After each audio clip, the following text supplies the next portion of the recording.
Alright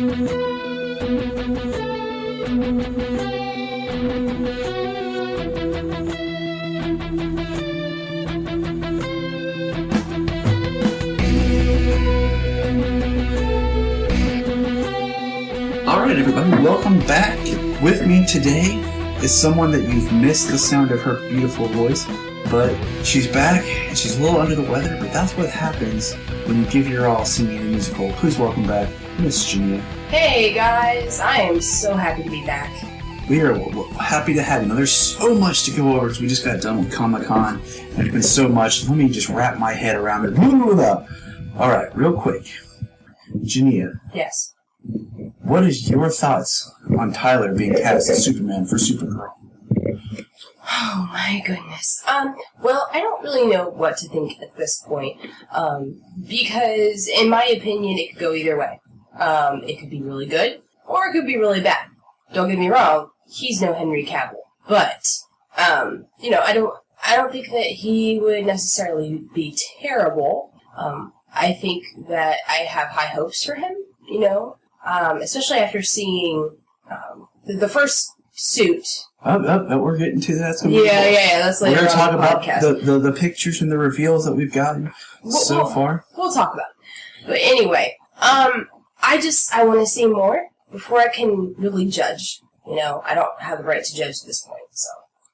See, I'm with you too. Like, I'm on the fence. I think he'll do a good job. One thing that gets me is I feel like there's supposed to be a bigger age difference between Kara and Superman than what they're portraying based on when she arrives. She's like, what, 12, 9, 12, something like that? And he's already Superman, so that makes him like... He's supposed to be, in the comics he's always 30 when he was Superman. Even if we say 25, we're still looking at a huge, like a 10, 13-year gap. Yeah. And just him and her do not look like the age correlation that you'd expect. No, I believe Tyler is older, though. Yeah, but he's not 12 years older than her.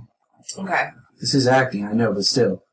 I mean, I think in some of the promo shots I could see what you're saying as far as the age difference. But I think he is a little bit older, if I remember correctly. Let's find that out. Now, one thing that I've kind of been wrestling with, and I want to bring this up to you fans out there and see what you think about. I've been thinking about who would be a good villain for Season 2. And we know that they're going to have a 4-night crossover. And I got thinking, who would be an awesome villain? Mongol. Ooh, Mongol, yeah. I mean, think about it. He's a big villain, okay? And you're not going to pull Darkseid in because they're using him in the films. They're not going to put Mongol in the films because he's too Darkseid-esque. And then people already compare Thanos and Darkseid, even though the Darkseid was first before Jack Kirby did Thanos. So Mongol could be that kind of a big, iconic villain for the TV universe, and that's what could kind of pull the 4 shows together. Yeah. So that's been on my mind. Something that I want to touch on, but I think we're going to pass over with this episode. We'll have to get back is... We did see some footage of Justice League. Yeah. Even though the Kryptonian wasn't even involved. But they did release that picture of Henry Cavill with the Justice League. So that's pretty exciting. Very exciting. We knew he's coming back. And it also kind of makes the death of Superman not as powerful. Because you know he's coming right back. Well, I mean, for most fans. For the hardcore fans that actually know the storyline. Know that he's coming right back. See, years ago when they talked about doing this Justice League and the reboot... My idea was, what would have been cool is if the third Justice League or whatever kind of film started off and it was like the first 20 minutes of the film was Superman fighting Doomsday. And he died. And after he died, like the credits came up with the title. And then the whole middle section of the film is the Justice League dealing with the death of Superman, incorporating ideas of funeral for a friend and things like that. And then what you find out was... Darkseid manipulated the whole thing to get him dead, and then Darkseid comes in towards the latter part of the middle, but then Superman comes back to life at the end of the film. So you have the death and resurrection all taking place in one film, instead of kind of holding off for this other film to start. Very cool. Now, we are going to talk a little bit about a character that I'm betting you are not familiar with. Okay. Now, do you remember at the end of Supergirl when the pod crashed? And they're like, huh. Well, out of Comic-Con, they were talking about that it's supposed to be the pod of Mon-El. Okay. Now, Mon-El has a little bit of a tricky backstory, so I pulled up some information here for you if you want to share with the listeners about who Mon-El is. Okay. Let's take a look here, listeners. Okay, it says, in Superman number 80, February 1953, he was named Hulk Carr and had a logo-less costume, almost identical to Superman's, but with the red and blue colors reversed. He was created by Otto Binder and artist Al Plastino. Hopefully I said that right. In the story, Hulk Carr crash lands on Earth in a rocket ship and is rescued by Superman, who discovers that Hulk Carr suffers from amnesia. Discovering that Hulk Carr has a note from Jor-El mentioning his son, Superman assumes that Hulk Carr must not only be from his own planet Krypton, but he must be a son of Jor-El, and thus also his own older brother. Superman quickly realizes that Hulk Carr is less powerful than he is, and instead of subjecting him to embarrassment over the fact that he may be weaker than his younger brother, opts to use his own powers to cover for Hulk Carr's deficiencies. This plan backfires as Hulk Carr begins to assume a superior attitude to Superman, and even begins to make romantic advances on Superman's girlfriend, Lois Lane. Oh no, you don't do that kind of stuff. Not to Superman. Finally, Hulk Carr recovers his memory and explains that he is from the planet Thoron, which is in the same star system as Krypton. Years ago, while on a pioneer voyage into space, he landed on Krypton with his damaged rocket ship. There he met Jor-El, who explained that Krypton's destruction was imminent, and repaired Hulk Carr's rocket ship, sending him away with the note, which had a map from Krypton to Earth on it. Krypton exploded shortly afterward, causing Hulk Carr to be put into suspended animation until he drifted to Earth to meet Superman, the grown-up son of Jor-El referred to in the note. Hulk Carr returns to Thoron in his repaired rocket ship, leaving Superman with the experience of briefly having had a brother.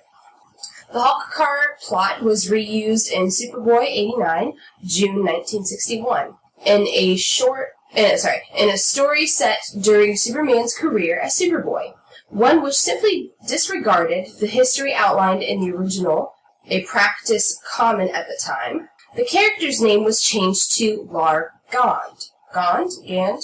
Could be either. His home world was changed to Daxam. D-A-X-A-M. Yes, Daxam. Works for me. Daxam. And he was made younger to roughly match Superboy's age. He was an explorer who had landed on Krypton, where Jor-El warned him of the planet's imminent destruction and gave him a map to Earth. He suffered amnesia upon landing on Earth, where he met Superboy. As he gained powers like Superboy, the hero concluded that he was a long-lost brother named him Mon-El. Mon, because he landed on Earth on a Monday, and El for Superboy's own Kryptonian family name. He adopted a human secret identity, Bob Cobb. Bob? I'm reading this correctly. Yeah, it says Bob Cobb, guys. It was the 60s. That's it. That's a heck of a name. It was the 60s. Oh, Lord.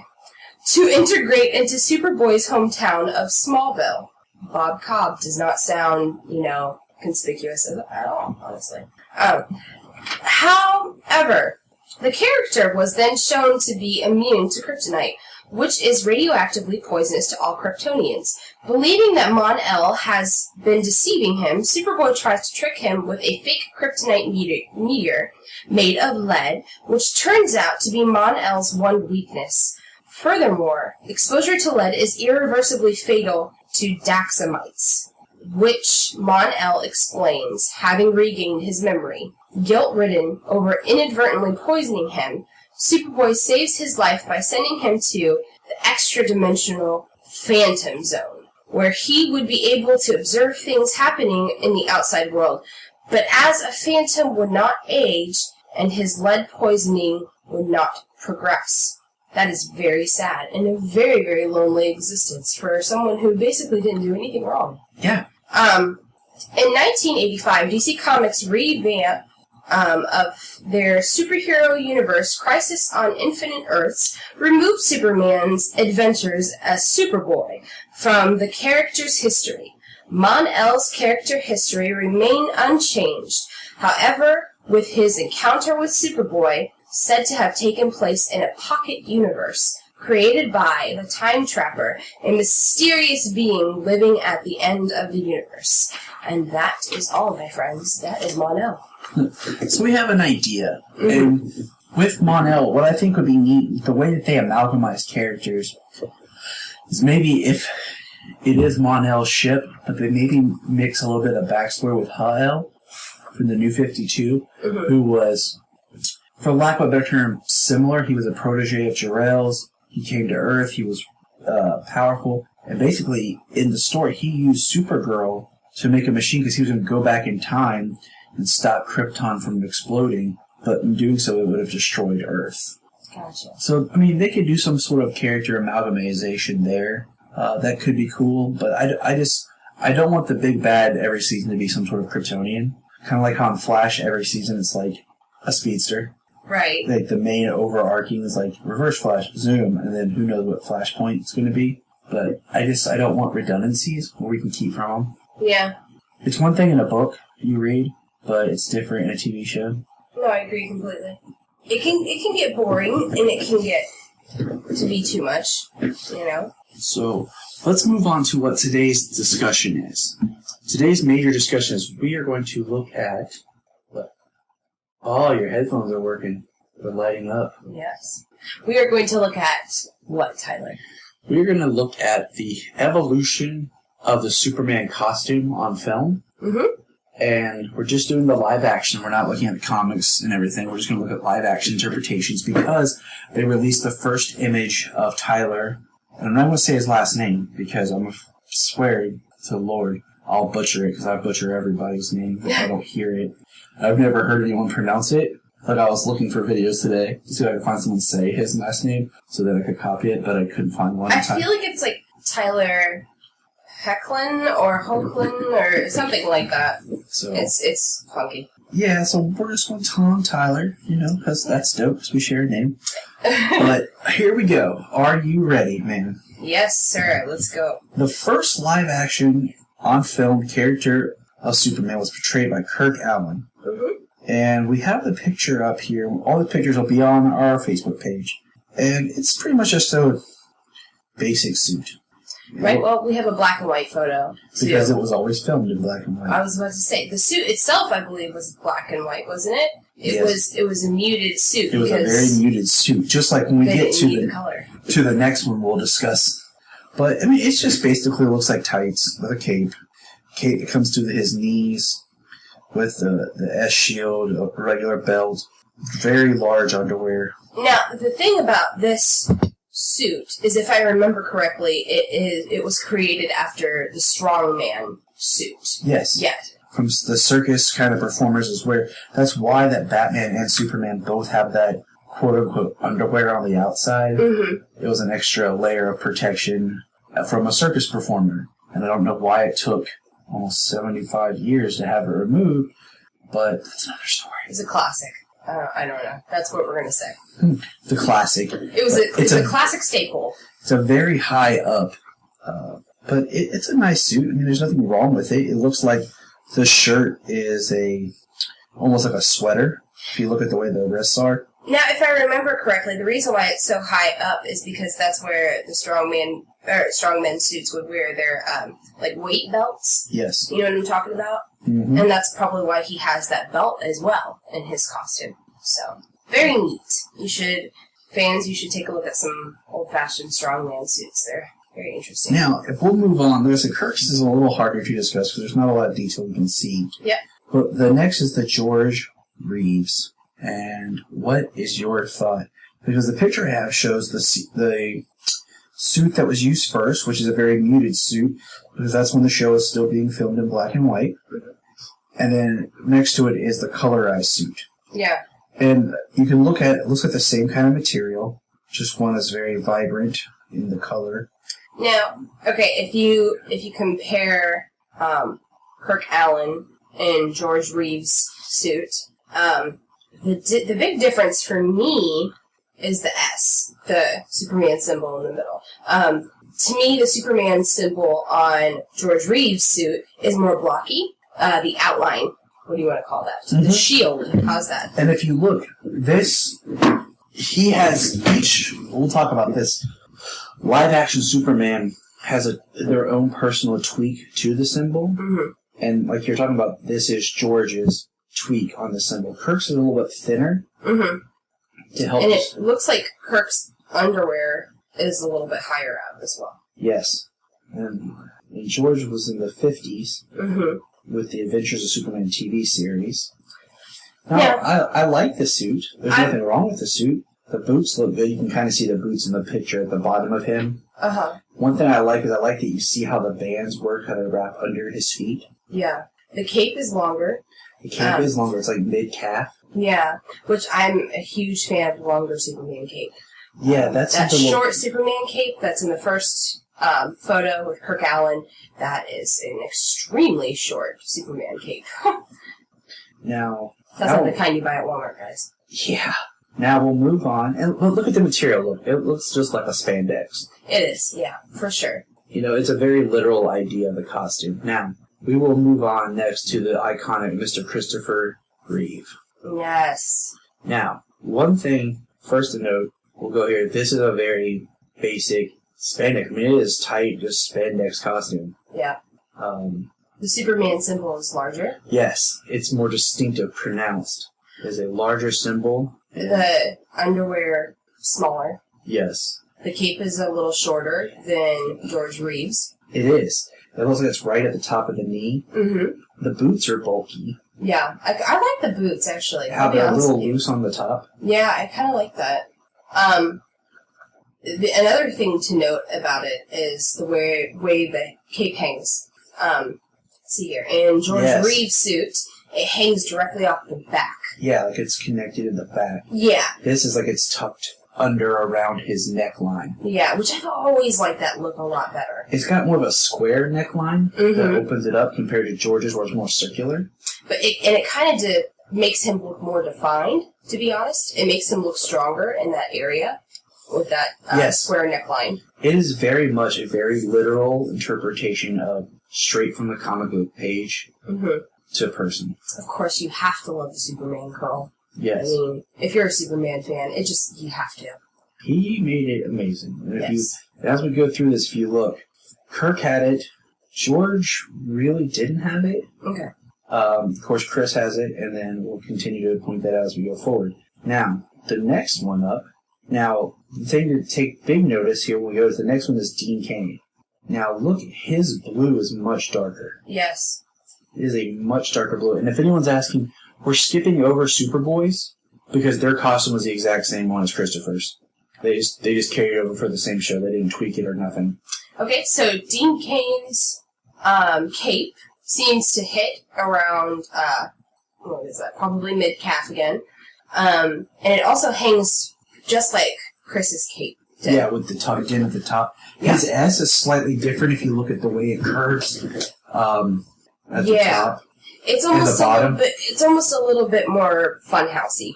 Yeah, for lack of a better term. The S at the bottom curves a little bit more. But no, you are absolutely right. It's it's spandex, straight up spandex. I'm not a huge fan of the belt, because to me that looks like a child made it out of Play-Doh and stuck it on there. To be honest. Yeah, and it's once again trying to do a more literal interpretation. Yeah. Of just directly changing the suit, and I'm not a fan of the boots. No. Because the boots are just this thick, bulky red that just to me. It's like a different color red, too. It's a little bit darker than the rest of the suit. It doesn't, flow. No. Now, if we note here, Dean Cain does not have the Superman curl. He does not. Yeah. That's, like I said, we're going to point it out. Now, moving forward, the next one is Brandon Routh. Mm-hmm. Now, his suit is unique because his whole story is supposed to be a continuation of Chris's, but it's not, so to speak. But anyways, we'll just look at it. He has the curl. Yes. His S is more compressed and smaller. Yeah. It's raised above. Like, this is the first time we get more into a costuming design. The S is, like, sharper. Yes.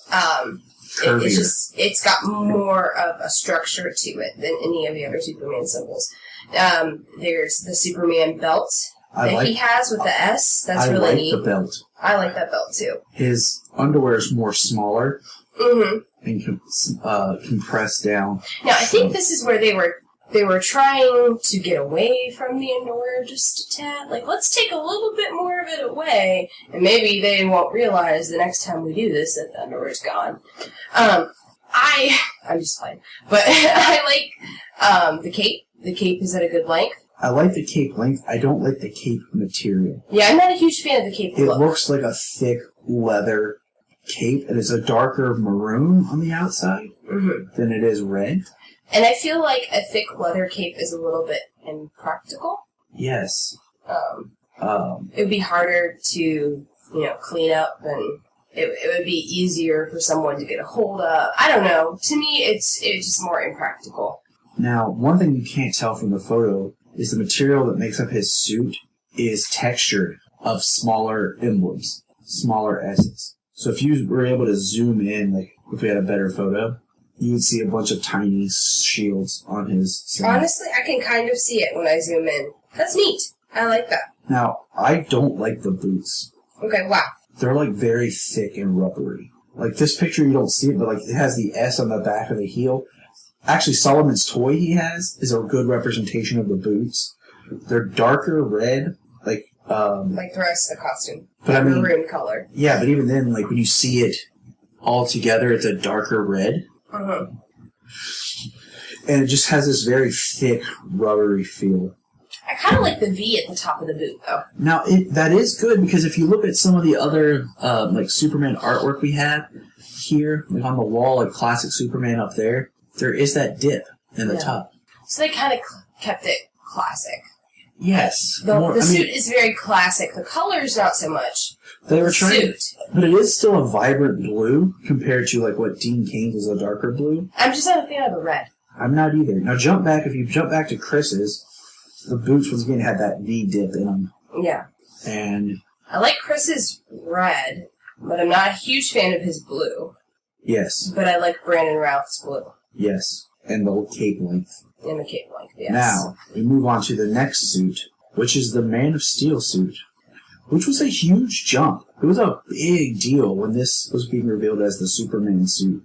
I love the no underwear look. So do I. Like, that was... And people freaked out about it and complained. And you know what's funny is this is the first time on film he's been represented without it, but yet Batman adjusted to having a solid black suit on film and kept that look, and people weren't complaining anymore.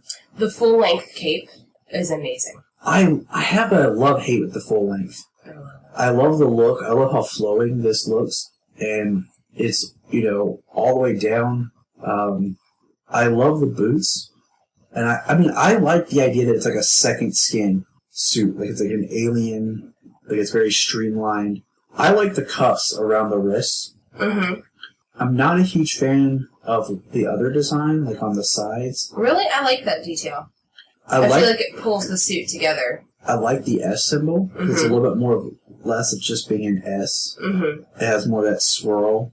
You know what's really neat about the S symbol?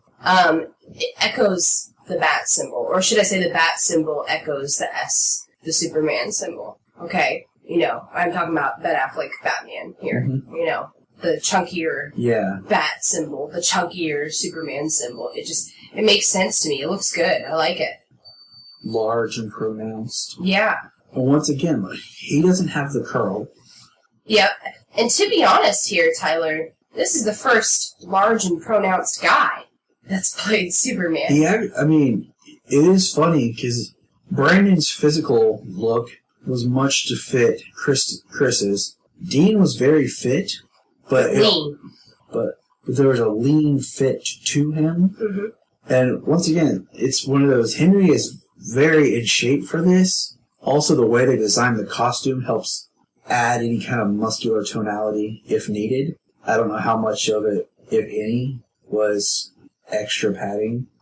Did you see him without his shirt in the movie? Yes, but also think about what part was that film compared to some of the other shots. I'm just saying.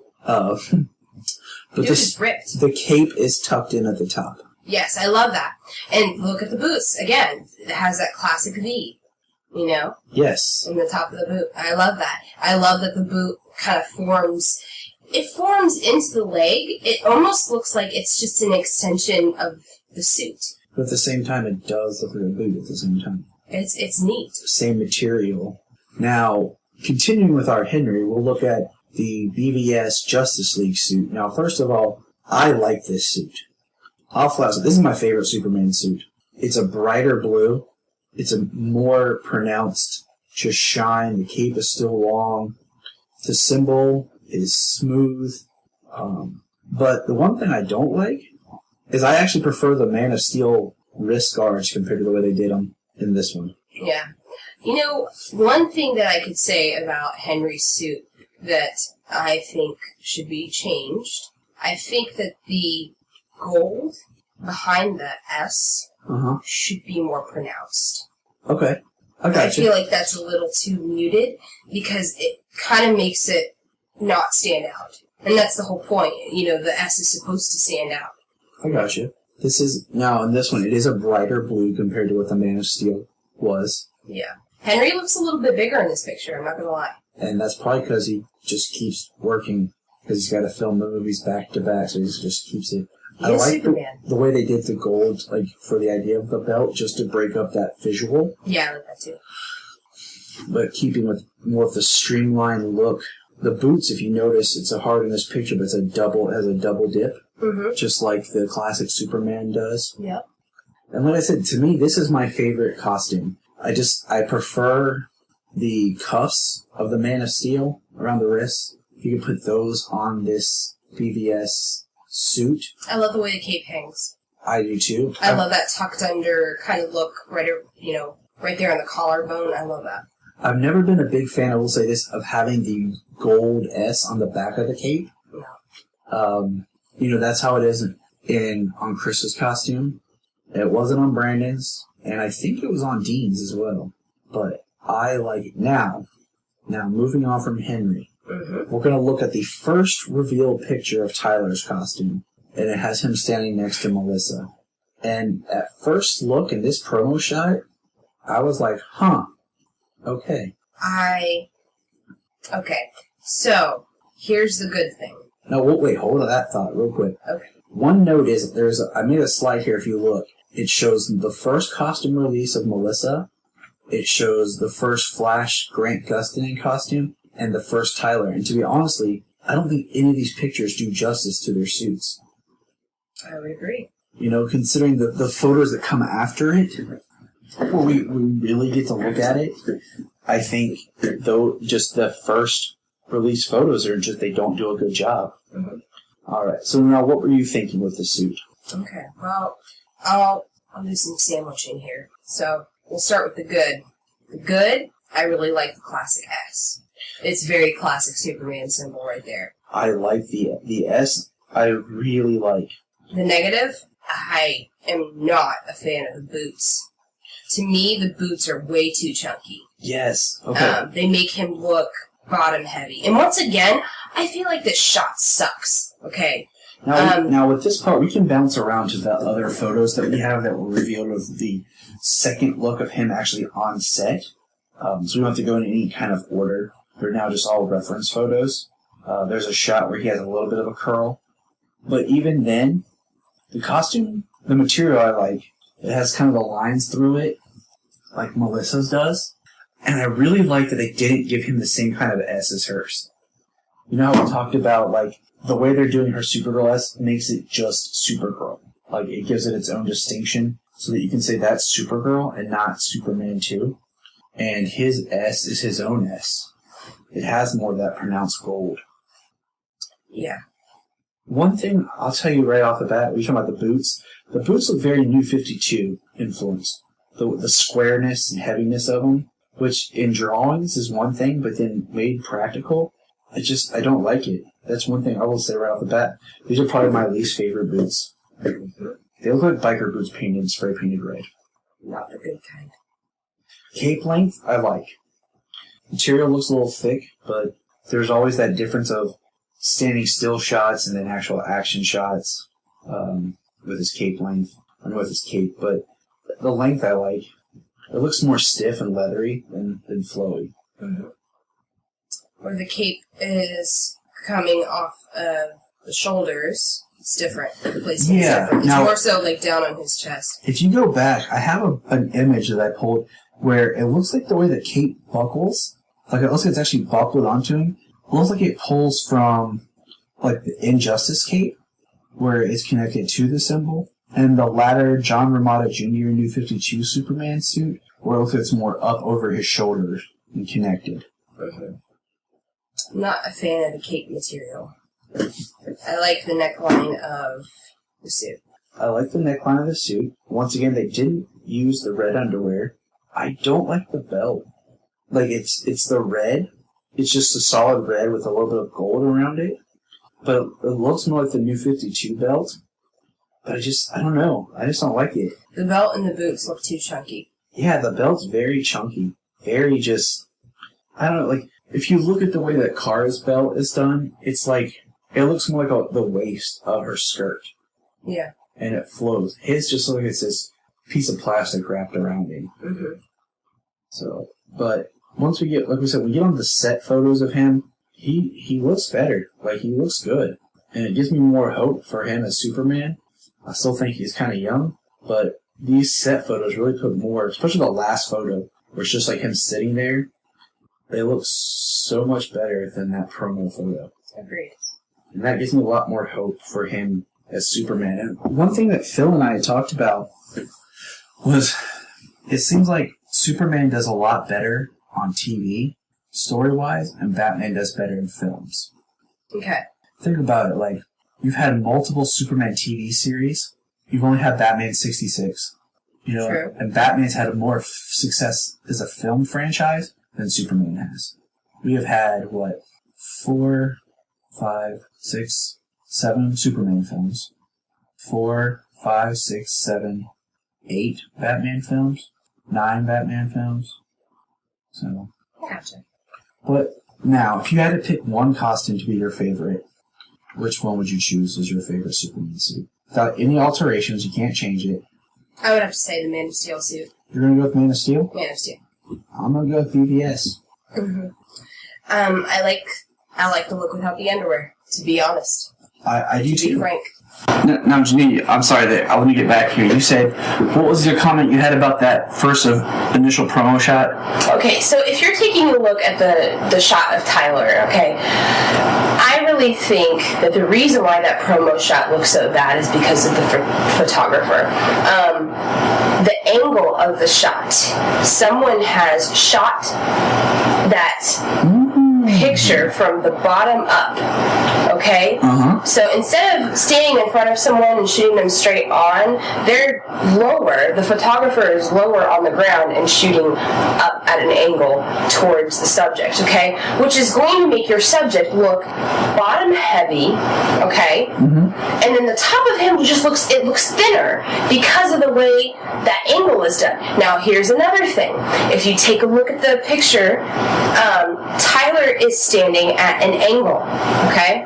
This, you mean by the side turn? The side turn, yes. He's standing at this, little angle that he does. And basically, what that does is it makes you look slimmer, okay? This is picture taking 101 here. Something this photographer must have skipped over. Exactly. But yeah, if you notice, he's got that slight angle to him, and when you do that, you're going to look slimmer, you're going to look smaller. That's why a lot of stars do it when they're on the red carpet and they're getting their picture taken. They take pictures from the side or at an angle because it makes them look smaller. Okay? If I'm taking a picture of a guy who's supposed to be Superman, I'm going to want to make him look bigger. Right? Oh, yeah. Okay? And Tyler, let's face it, we have Henry Cavill as our Superman icon right now, right? Yes. So that's the Superman that everyone sees on the big screen. He's huge. Dude is ripped, right? This is the second time, just pointing out, we've had a Superman on TV and on film at the same time. Yeah. So our TV Superman, Tyler put out this meme the other day, guys, that was actually really funny. It was a picture of Henry Cavill and a picture of Tyler, and they were side by side, not my Tyler, but, Tyler, Hecklin, Hoagland, whatever. They were side by side, okay, and it said, oh crap, what did it say? It said Superman and Superboy? Boy? Yeah. But he looks so much smaller. So this promo shot, the way that it's shot, the way that he's standing, it makes him look that much smaller. If we skip ahead in these shots that we have, the very last shot that we have of Tyler, and it's straight on, okay? You see his chiseled jaw, okay? And you see him he's just sitting there. This dude's just sitting there, and he looks bigger in this shot, and he looks more like what you would want to see as Superman in this shot than he did in the promo shot. Also, in the promo shot, it looks like the dude has a 5 o'clock shadow. What is up with that? You know what this reminds me of? It kind of reminds me of the way they did Ezra Miller's Flash and BVS compared to what we saw in Justice League. Okay. It looks like they just pulled him off the street, like, hey, come over here and do this costume test. You know what? That's a cool test. We're just gonna it's good. Just go. Yeah. It's like they just did it haphazardly, really quick. Now, if you look at it, there's a lot of editing that was done in this picture, and you could totally see a lot of buffering, or not buffering, but just making everything shiny and pretty and perfect. But to me, this is not flattering for Tyler. I would be embarrassed if I was Tyler of this picture. Not because of myself, but because of whoever edited this thing, whoever shot it. Yes. I mean, it's your big reveal of Superman, and that's the picture. Yeah. Like, do you remember the picture that we looked at in here of Brandon was the first promo shot of him in costume. Yeah. Do you remember what the first promo shot was of Henry in costume? Yes. Promo shot or shot? Because there were a lot of, background shots. The first promo, release shot they put of him in costume was him standing in front of a bank vault. And it was really different because it was a darker photo. He was bent over, and you saw, the top of the chest. Let me see if I can pull it up real quick. But I remember my buddy Devin sent it to me. They had released it online. And it was just really different. Now, I understand that TV budgets are drastically different from movie budgets, okay? She knows. We've been rewatching all of Smallville. Yes. Smallville, though, is great. I'm not even gonna jump on that, guys. But Smallville is fantastic. There it is. And Tyler, why did we leave out his quote-unquote suit? We left out his quote-unquote suit because it's not technically a Superman costume. It's the jacket, and it'd be very hard to talk about the jacket or the black trench coat look. And technically, when he did put on a Superman suit, it was the Superman Returns suit. And also, like we talked about, they never gave him his own specific S insignia. Nothing that we could be that's a Smallville S. I can look at it, that's the Man of Steel S. That's the Superman Returns S. That's Christopher Reeve S. That's the Dean Cain S. That's the George Reeves.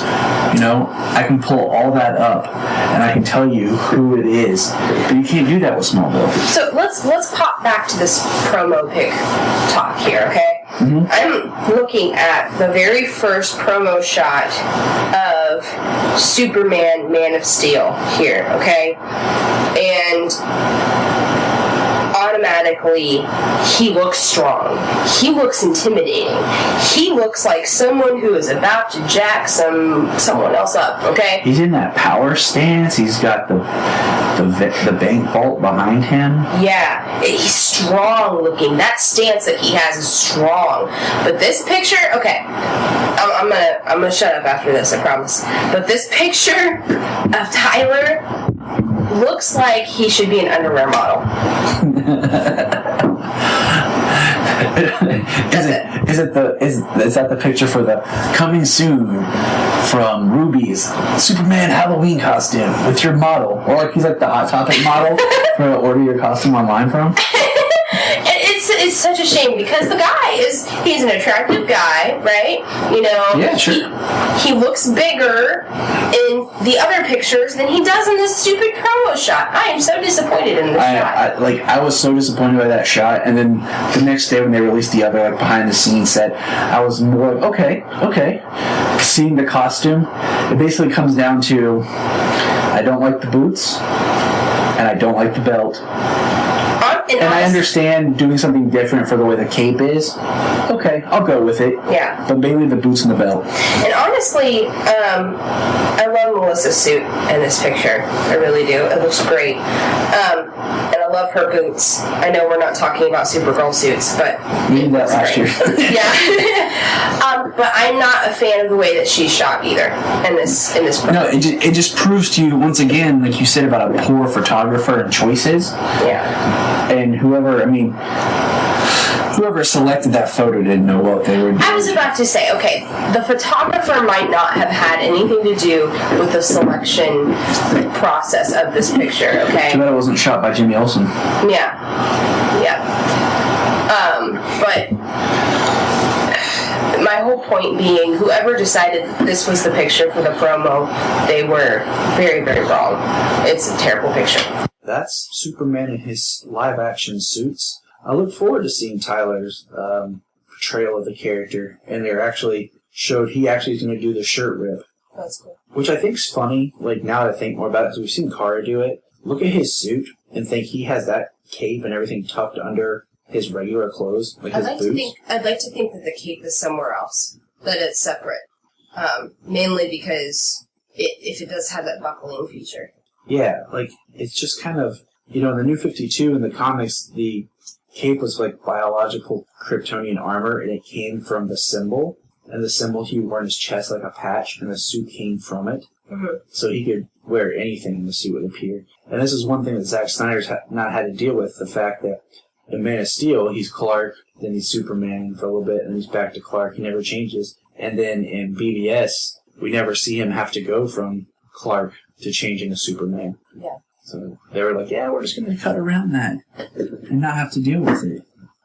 But what are your thoughts, faithful listeners? What's your favorite suit? Do you like the George Reeves the best? Maybe. Do you like Tyler's suit? What do you think? It's definitely worth debating over, discussing. So once again, I want to thank Janina for coming back. We've missed the sound of her sweet voice here on the Krypton Report. Thank you, Janina. You're welcome. It's good to be back. And remember, look up in the sky.